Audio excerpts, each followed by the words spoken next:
Hey everyone, Patty Boy here. Welcome back to my grill. As you can see, we got a new piece of equipment. So because we got this big bad grilling station here with all of this workspace, I thought, well, let's get a piece of equipment. So if you're gonna entertain, you gotta pick up your grill game. And picking up your grill game means getting the equipment. So you've seen where I've used the turkey fryers.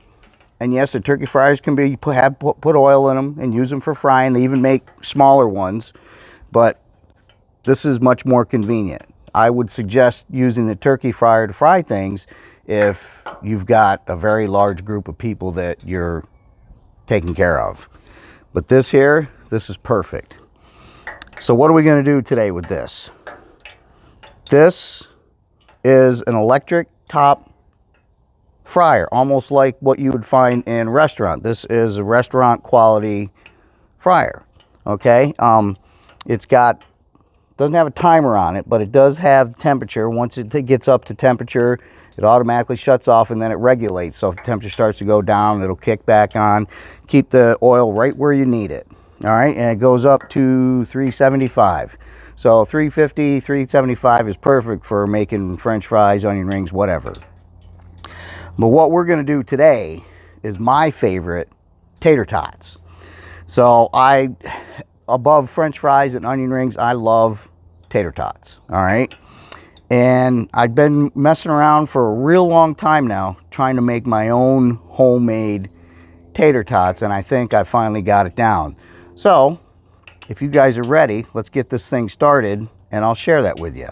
All right, guys, real simple tater tots. Handmade, homemade, whatever you want to call them, not a problem. All right, get your potatoes, whatever ones you like, parboil them. It's real simple. I'm not going to get into that with you. There's several different ways of doing it. After you parboil your potatoes, let them cool down to the point where you can handle them.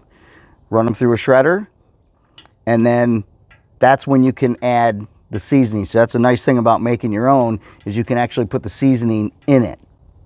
So what I do is just one egg. I'll have several potatoes, you know, probably a pound and a half when it's all shredded in the bowl. One egg, a little bit of cornstarch. That'll help dry it up and it'll help fry it a little bit. And then whatever seasonings you want. I have onion powder, garlic powder, and then some of that garlic Parmesan seasoning that I like so much. And that's it. Get your little ice cream scooper. I'll show you that in a second. And use your little ice cream scooper. Make little tiny balls just like this. That's it. Nothing hard. On a tray with either parchment paper or wax paper, line them up like this and then put them in the freezer. All right, once you get them in the freezer, just let them set until they're good and hard. You know, it'll only take a half an hour, 30 minutes or more, and you're good to go. The equipment. Like I said, I'll show you this. Nothing fancy about it. It's just a little ice cream scooper. That's it. It's all I use to make my tots with. Now, the fryer, okay? This is, it looks and it works just like a restaurant quality one, but it's just not quite as big. But it all comes apart for easy cleaning. You've got the basket with the hook, so you can hang it up like that. When you're done frying, you hang it up and just let everything drip in for a few seconds. It's got the timer on there where you set your temperature, and it's got a red light and blue light. When it's up to the temperature that you need, the red light goes off and the blue light's ready to go. Now this is an important part, is the lid. It does come with a lid, but the lid has a little glass sight window so you can see what's going on in there. And then this is a filter, so all the steam, it'll dissipate all the steam and it won't build up inside. And that's it. I mean, so simple. This here, I actually found this on Marketplace from somebody that was local. It took me less than 20 minutes to get to them. And I looked up this very model number, retailed for anywhere from $69 on up, and I got it brand new, still in the box, for 30 bucks. So I am not going to guarantee that you'll find that good of a deal, but if you look, you can find deals, and these are totally worth it. Even if I would have spent 40 or 50, it would have been worth it. So going to stand here next to this with the microphone, so hopefully you guys will hear this. But as this thing is warming up, It'll pop and crackle, make noises and whatnot. This is totally normal. You saw when I hung the basket over there, just to show you how it works. A little bit of moisture dripped in there, and that's what the crackling is some water. But this thing will make noise when it's warming up, so don't get nervous. That's normal. All right, so depending on conditions, these things take about 10 to 15 minutes to, you know, get heated up to your temperature, but we're there. So it's real simple. In the basket, and then just gently the basket goes in.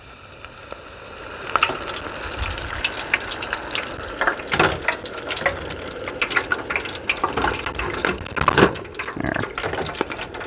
And that's it. The lid has notches for the handle and for this. Fits on there nice. You can see the steam coming out. It's perfect. So using this at this temperature, 350, I timed them. It's about 4 to 4.5 minutes. So I'll pull the lid off and take a look at it, but that's about how long it takes. All right, guys, there you have it. I misspoke though. I said 4 minutes and I was wrong. It's 3 minutes, but either way, they're done. So just gently pull the lid off. Now that's where this hook comes in. There. And then just leave it hang just like that, just like in the restaurant ones, and it'll drip off. All right, and then we'll get them plated up here and I'll show you. Beautiful golden brown. Let's give it a second. Well, no, you know what? We can do it now. We'll check this out. There. Look at that.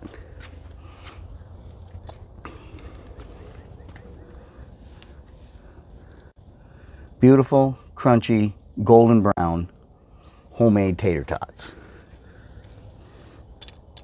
Nice, huh? Not a lot to it. Real simple. All right, now I'm gonna do something that you guys probably didn't even see coming. After we went through all of that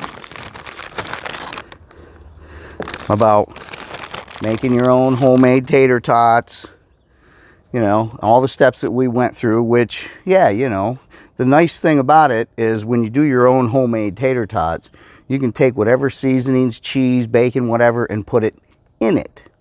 But having said all of that, you've still got the homemade, or not the homemade, but the store-made, store-bought tater tots that we know they've looked like this ever since we were kids, okay? All the work is done for you, and these are just as good as those. The only difference is with these is, like I said, those you can put all the seasonings you want in it. With these, you have to put it on it. But you make the choice, whatever you want. So, there you have it, guys. Go get yourself the equipment. It's not bad. It's not really a lot. And do your own thing. French fries, onion rings, tater tots, shrimp, whatever. All right, guys, thanks a lot for checking us out. I hope you enjoyed this. I hope you go out and get your own. All right. Please go to YouTube, Patty Boy's Grill. Check us out, share us, and please don't forget to hit the subscribe button. Thanks a lot, guys, and we'll catch you on the next one.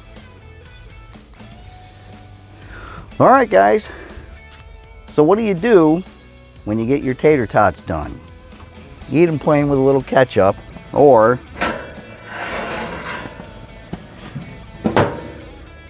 because I have the cast iron, loaded tater tots. All right, tater tots with some cheese on it, a little sprinkled bacon, and some more seasoning. There you go. Anything you want. I mean, it's limited to only your imagination. So go ahead and try them out, guys. Either whether you make your own or whether you get the store-bought ones. Either way, you fry them up like this, you're gonna love them. Thanks a lot, everyone.